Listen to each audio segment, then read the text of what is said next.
힘드시겠다. 우리가 무슨 예술 교육을 위해서 이렇게 지루한 시간을 보내고 있나 라는 고민을 했습니다. 저는 서울에서요 서양화를 전공했고요. 석사 마칠 때까지도 제가 전문 작가가 되는 줄 알고 공부를 했던 사람이고요.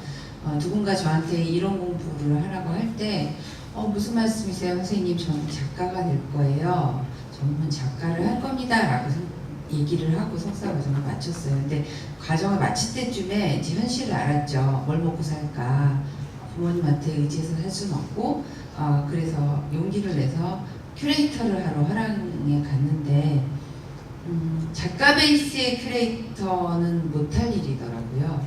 왜냐하면 화랑은 작가를 노예로 쓰고 있었던 현실이 벌써 꽤 오래됐어요. 제가 86년도 학교를 입학했던 학번이니까요. 이제, 되게 오래된 일이지만 어쨌든 현재도 뭐 화랑 별 차이는 없을 거라고 생각이 들고요. 그래서 화랑을 그만두고 출판사에 갑자기 북 디자인을 하겠다고 들어가서 그때부터 이제 이렇게 약간 프리랜서로 일러스트 활동도 하고 디자인 활동도 같이 하고 그러면서 이제 지내면서 아이가 셋째니까 작품을 하는 것도 눈치가 보이고 나가서 일하는 것도 눈치가 보이는 우리 사회에서 내가 할 수 있는 게 뭘까라는 고민을 하고 그냥 공공예술, 일상예술 뭐 이런 생각을 하면서 아이들하고 지역에서 재밌게 놀아보자. 내가 할 수 있는 예술은 그거다 라고 생각을 하고 에셋을 데리고 그런 활동들을 했고요. 그러다가 마을예술 창작소라는 것을 만나서 활동을 하게 됐어요. 지금 이 옆에 계셨던 분이 마을예술 창작소 서울시에서 했기 때문에 마을예술 창작소 별로예요 이렇게 얘기하셨었어요. 그러실 수 있는데 마을예술 창작소가 2012년에 설계될 때 아주 좋은 사례는 아니었어요. 그리고 지금 그 사례가 5년 지나면서 좋은 사례라 작년인가 재작년에 경기도에서 매생이, 저는 매생이 국인 줄 알았는데 그게 알고 보니까 매일매일 생활예술 이야기라고 해서 매생이 사업이 있었고요. 그 다음에 올해 인천에서 1000개의 오아시스라는 마술소 공간 같은 곳을 1000개 만드신다는 정책을 내놓고 1000개의 오아시스래요. 오아시스라고 해서 이제 시작을 하려고 하더라고요. 그래서 잠깐만 저 이거 넘길 수 있는 거 주시겠어요? 2012년에 시작된 서울시의 마을예술 창작소는 정책적인 부분이 있었어요. 생활문화. 근데 그때만 하더라도요.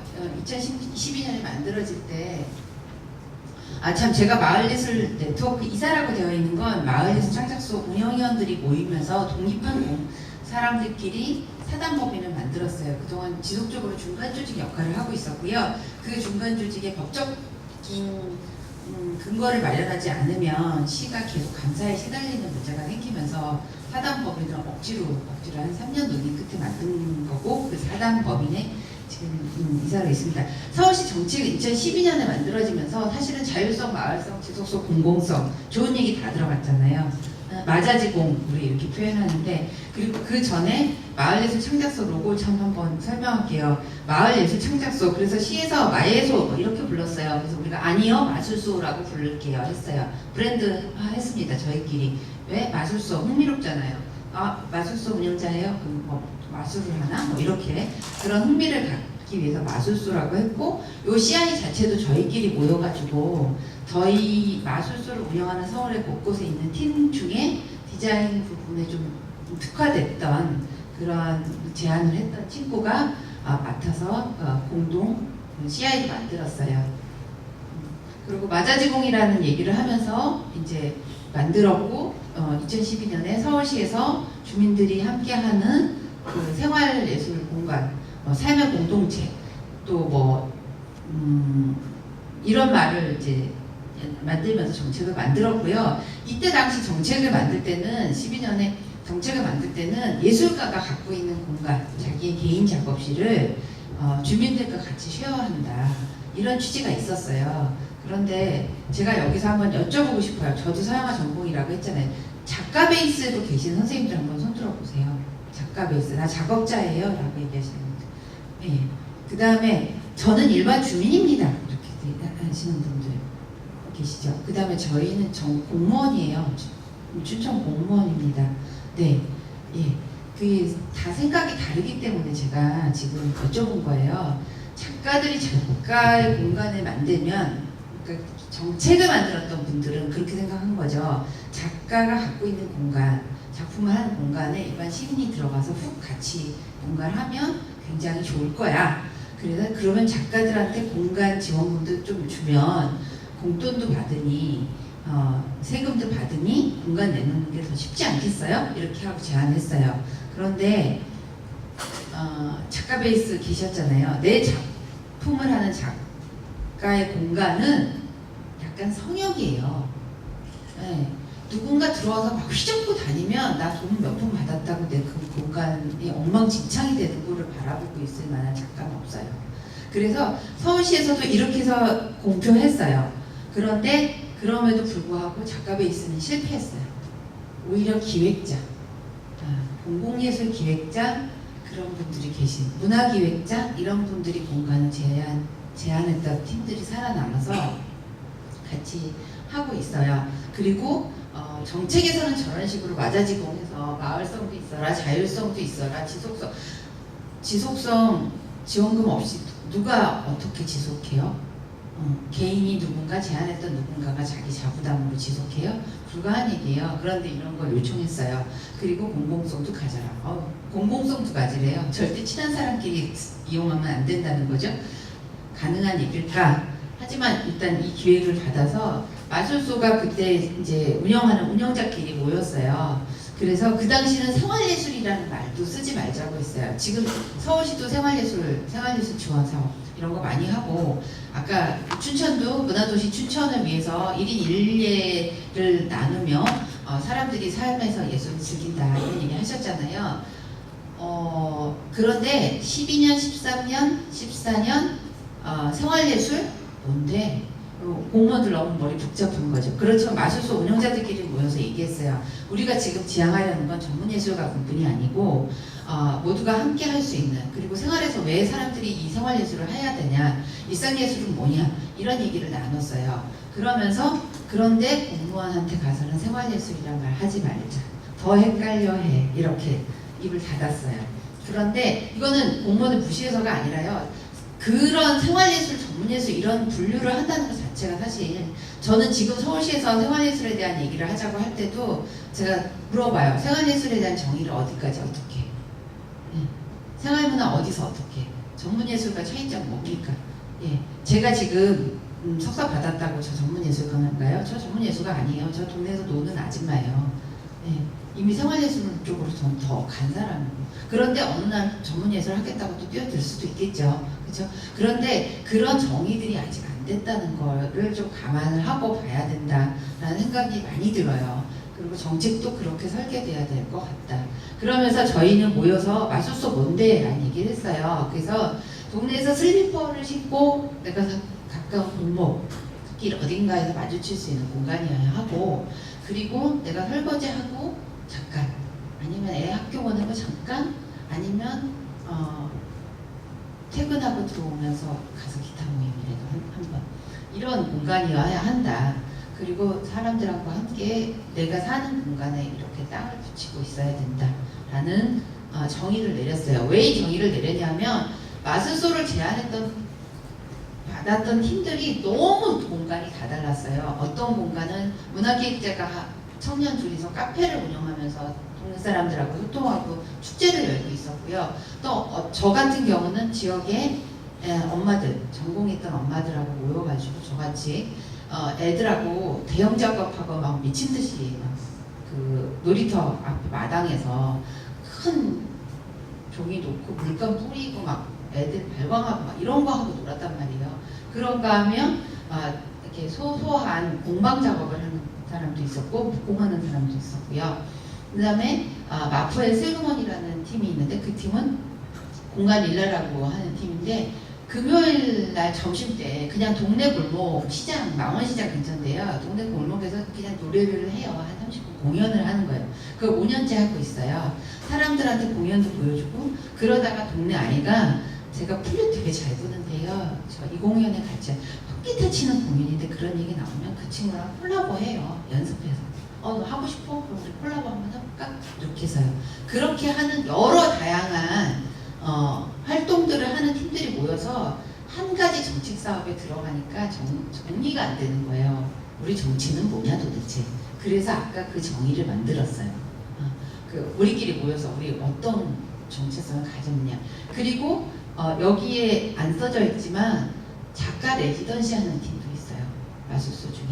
작가 레지던시를 하는데 그 친구 레지던시 할 때 어떻게 그 작가를 선정하냐면요.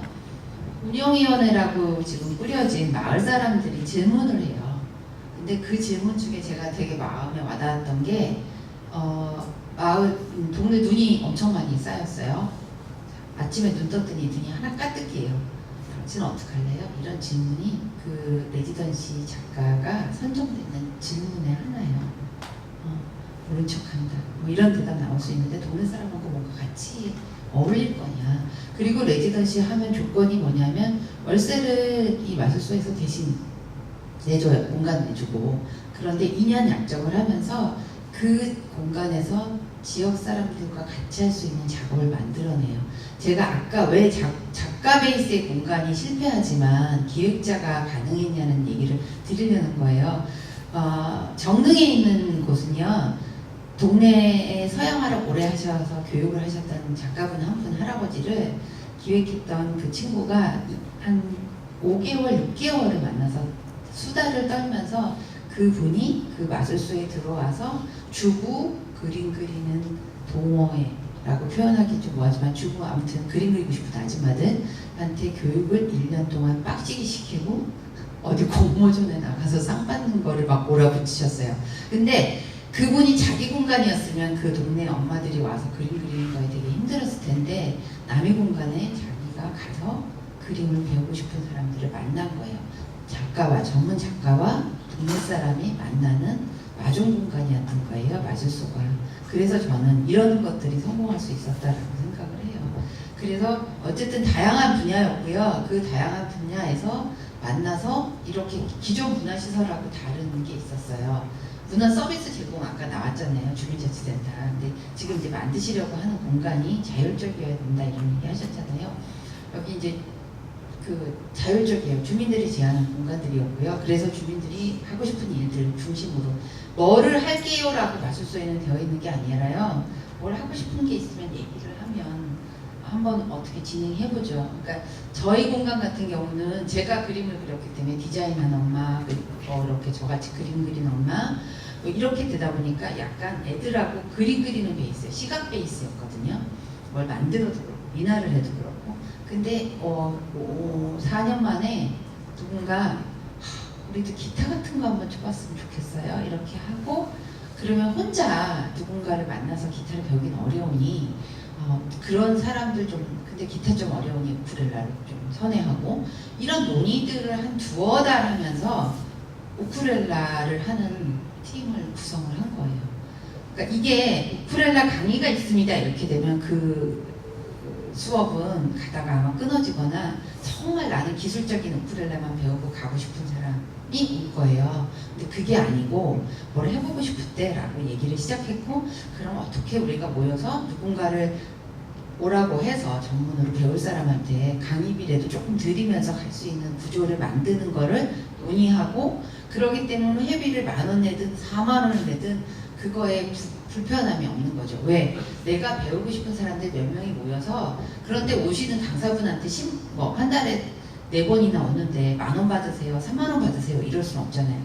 최소 그분한테 그래도 한 30만 원은 교통비라도 드려야 우리랑 1시간 반 수업하는 게 의미가 있지 않겠어? 이렇게 하면서 그러면 우리가 몇 명이니까 어떻게 조금씩 내서 이렇게 얘기가 되는 거죠. 대신 공간 사용료는 안 하니까 우리가 청소라도 잘하고 가고 이런 게 되는 거예요. 그런 게 저는 주민 주도형이라고 생각하거든요. 그렇고 그 다음에 전문 예술가 중심이기도 하지만 이런 케이스가 되게 많아요. 모기동에 도예 공방이 있었는데 그 도예 공방에 도예 작가님 공방이었는데 이제 지역하고 이렇게 얘기를 하다가 오픈하셨거든요. 근데 그 작가님이 남편 따라 지방을 가게 됐어요. 공방 문을 닫아야 되는데 그 공방에서 활동하던 엄마들이 이제 전문가 거의 수준까지 열심히 이제 하신 거예요. 그리고 내가 꼭 작가는 아니어도 그 공방이 사라지는 게 너무 안타까운 거죠. 그래서 인수를 했어요. 몇몇 사람이. 그래서 그걸 도예 공방으로 지속해요. 그리고 자기보다 잘 못하는 새로운 사람들이 왔을 때 노예를 가르쳐드려요. 그리고 마술소의 가장 큰 장점인데요. 내가 서양화를 하기 때문에 뭐 갑자기 한때 캐리커처가 막 유행할 때 이제 동네 엄마들하고 애들이 청소년들 많이 만나는데 청소년들이 하고 싶다 했거든요. 제가 이제 막 같이 했어요. 근데 지난번에 우쿨렐라 하는데 아니면 미나 하는 데는 저는 전문가가 아니거든요. 저는 거기 가서 배워요. 그 미나 전공한 엄마가 저한테 가르쳐줘요. 그러다가 또 청년의 하나가 나는 요즘에 보니까 팝아트 쪽에 이렇게 유행하던데 팝아트 그리고 싶어요. 그러면 또 그런 전문한 엄마를 찾아요. 근데 그 엄마가 그 우쿨렐라에서 이거 기타 치던 엄마였는데 자기 디자인했는데 좀 잘할 수 있대요. 그 엄마가 강사가 돼줘요. 그런 서로 어디서는 난 배우는 사람이었다가 어디서는 전문 강사처럼 활동하기도 하는 게 이 마술소의 되게 큰 특징이 돼요. 그렇게 운영하고 있고요. 주민들이 전문적으로 하고 있고요. 여기 지금 공간 이렇게 보면 여기 제일 지금 포인터가 있나요? 없나요? 제일 끝에 이제 유화 그림 같은 거 그리고 있잖아요. 저희가 그 아까 서울예고 선생님까지 하셨던 분이 내려오셔가지고 강사해 주시는 공간이에요. 여기 그 동아리 모여가지고 악기 하는 엄마들 모여가지고 하면서 애들하고 음악 공연을 하기 시작했어요. 그리고 이제 이렇게 소소하게 하고 이 제일 끝에가 저희예요. 저희 마을 만들기 하면서 찰흙으로 각각 만든 거를 전체 지도처럼 크게 이었어요. 그러면서 애들하고 얘기하는 거죠. 자, 마을에 근데 뭐 더 필요한 거 없을까? 우리가 만든 거 기계적으로 막 도로 엮었는데 뭐가 필요할까? 이런 얘기 하면서 애들이 마을을 지키는 뭐가 있어야 돼요. 뭐 이런 거 만들기도 하고 우리 동네는 너무 산밖에 없으니까 강이 하나 있는 걸로 하죠. 이런 얘기들을 하고 그러면서 그게 이렇게 추가돼서 이만한 바닥에 마을이 생겨요. 애들하고 만들면. 그럼 이제 이렇게 사진 찍고 이렇게 하고 버리긴 해요. 그 주요 건물들만 본인들이 가져가지만 그런 작업들을 하는 게 그래서 계속 됐었어요. 근데 제가 이거를 왜 썼냐면 이게 정책 포럼이어서 더 썼어요. 정책은요 한 3년 4년 지나면 없어져요. 지원이 끊어져요. 아까 저기 부천 사례도 얘기했지만 지원이 끊어져 버리면 이 일은 죽거든요. 근데 마술소도 그랬어요. 중간에 16년에 예산이 확 줄었어요. 정책이 끊어질 찰나였어요. 근데 저가 서울에서 성공 사례라고 얘기하고 운영위원 했다고 했잖아요. 그 운영을 했던 마술소를 운영했던 사람들끼리 아니요 이거 이렇게 없어지면 안 돼요. 우리한테 지원받았던 팀들한테 계속 더 지원을 하라는 얘기가 아니라 신규를 지속해서 뽑아주세요 라고 얘기했어요. 신규 예산이 하나도 없어졌던 해인데 16년이 저희가 지원받던 돈을 좀 내놨어요. 신규가 끊어지면 죽은 사업이 될 거기 때문에. 그래서 최소 7개밖에 성장을 못했어요. 그 다음에 겨우 8개. 그 다음에 올해 15개 살아났어요. 이 살리는 작업을 했고 이게 마술소가 살아난 사례예요.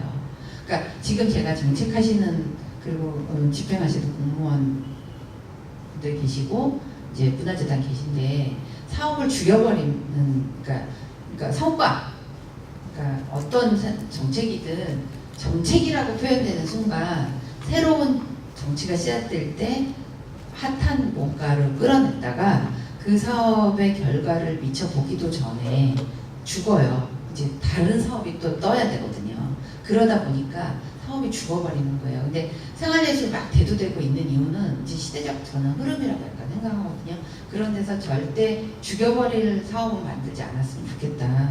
그리고 만들었으면 마을 사업이고 예술 사업이고 이런 사업은요 5년 10년 가야 정말 그 결과를 알 수 있는 사업이에요. 제가 1년차 지원 받았을 때 문화계획 오래 하셨던 서울의 하자센터라고 되게 유명한 데가 있거든요.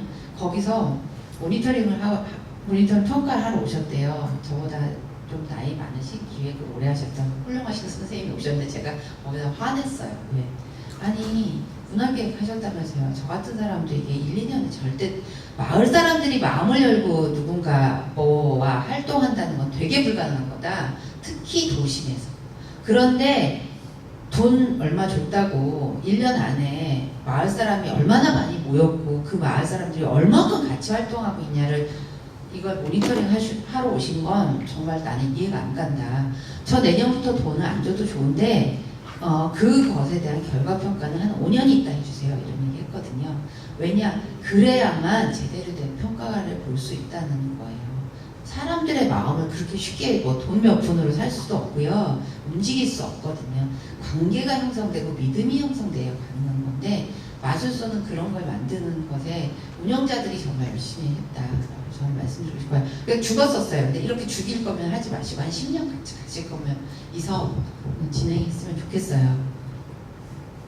그리고 그래서 지금 이렇게 있어요.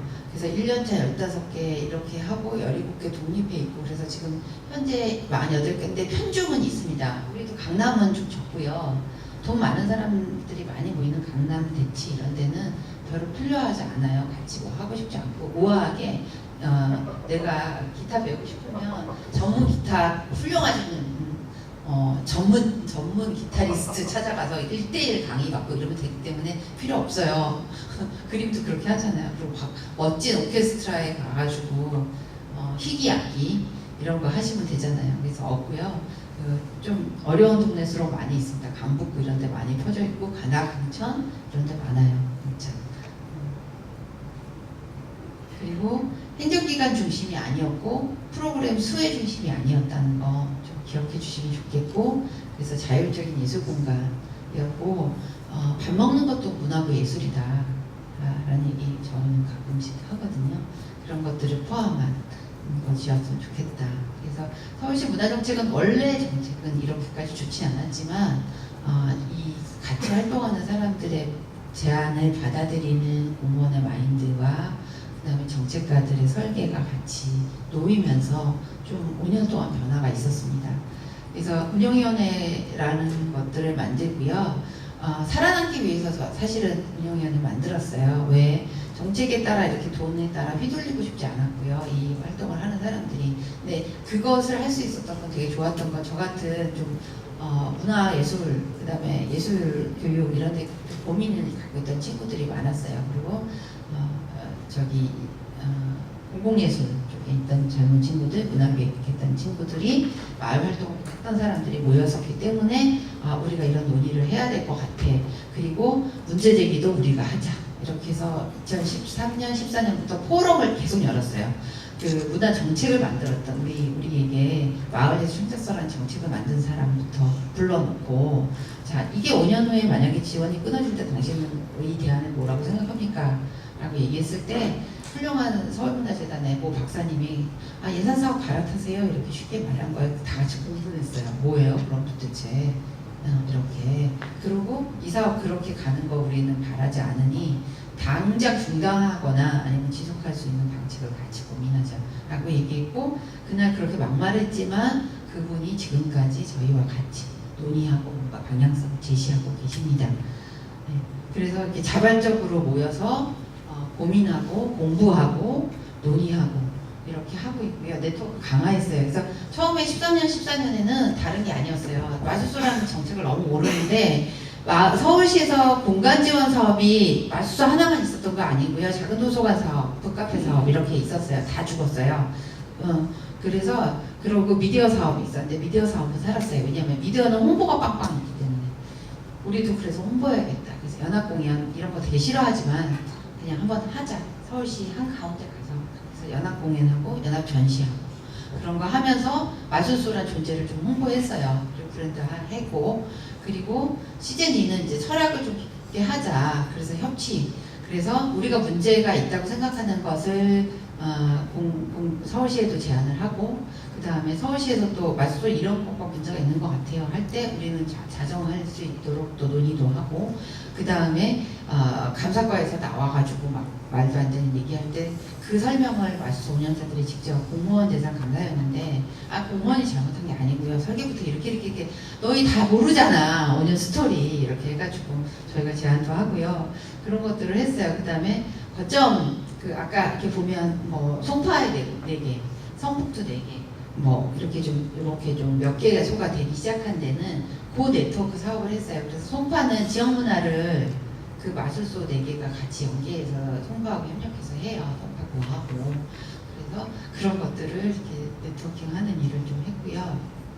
그 다음에 이제 지금인데 올해 이제 법인 나오면서 그동안 왜 이 중간 조직이었냐 하면 이 마술소들 간의 네트워크 사업을 그 같이 운영하는 사람들끼리 했고, 그 다음에 신규가 생기면 어렵잖아요. 그러면 그 신규들한테 이런 일들을 해결하는 멘토 멘티로 좀 붙어가지고 일들도 했고요. 그 다음에 나 마술소 하고 싶은데 그 지원 사업은 뭔가요? 라고 질문하는 얘기도 들었어요. 그리고 모니터링 평가할 때도 선생님들이 이제 저희가 막 문제 제기해서 기분 나빴지만 그래 너희도 비판 의식도 있고 고민도 좀 있으니 우리랑 같이 모니터링 평가 같이 하고 정책을 만드는 방향에서 논의하자. 그럴 때 너희는 뭐가 필요하니? 뭐 이런 얘기들도 같이 하는 파트너로 같이 가게 됐거든요.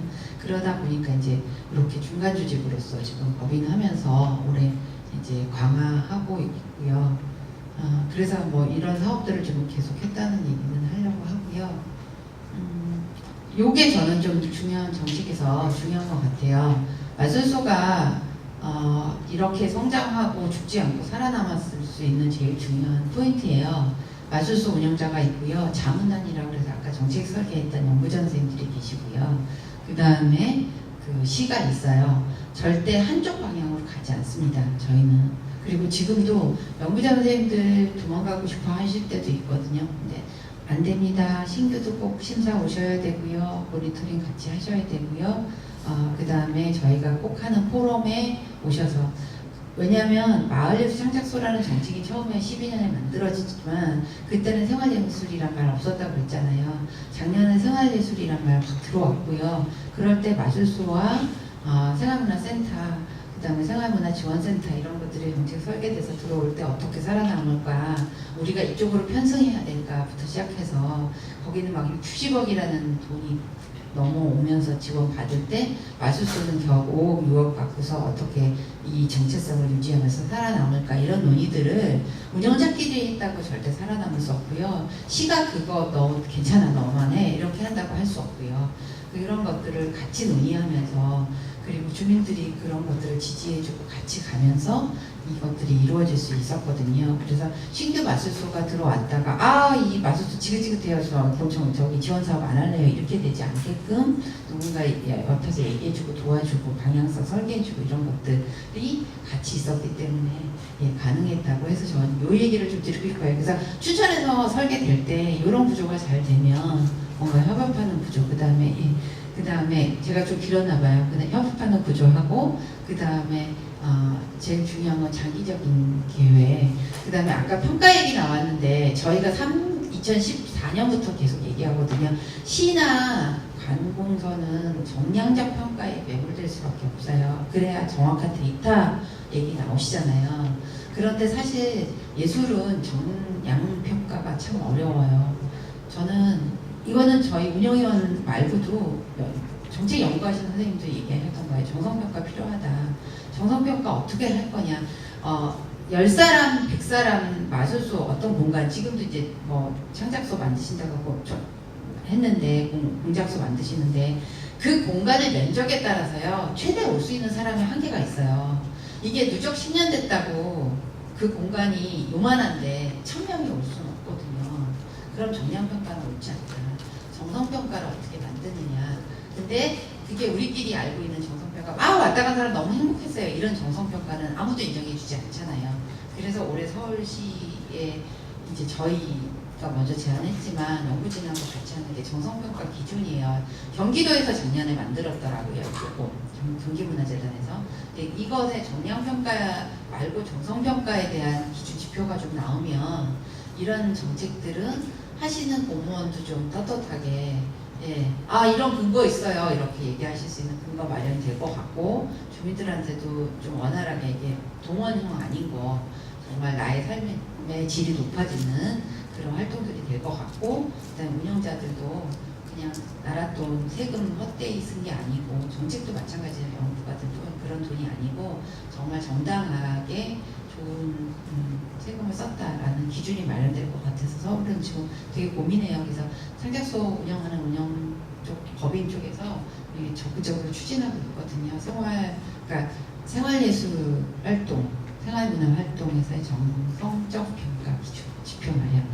고민하고 있는데 이런 것들을 같이 좀 고민을 해주셨으면 좋겠다는 생각해요. 그래서 저희가 늘 마지막에 하는 얘기인데 안정적으로 하고 마을에서 개인 공간이에요. 개인이 임대한 공간인데 그 공간이 운영위원회나 이용하는 사람들을 위해서 공공의 공간으로 지금 넘어가고 있고요. 그래서 저희 공간도 지원금 없이 그 지원금이 없어졌다고 했을 때 그 공간을 이용하시는 분들이 회비를 좀 더 내야지 이런 고민들을 같이 하시고요. 처음에 저 화장실 청소만 한 3년 했거든요. 근데 어느 날부터 사람들이 아유 그만해 대표 그냥 우리가 알아서 할게 이렇게 좀 고민을 같이 해주시는 시간의 변화가 좀 있었어요. 그래서 그 흐름, 네트워킹 흐름을 계속 이어가려고 노력을 하고 있고요.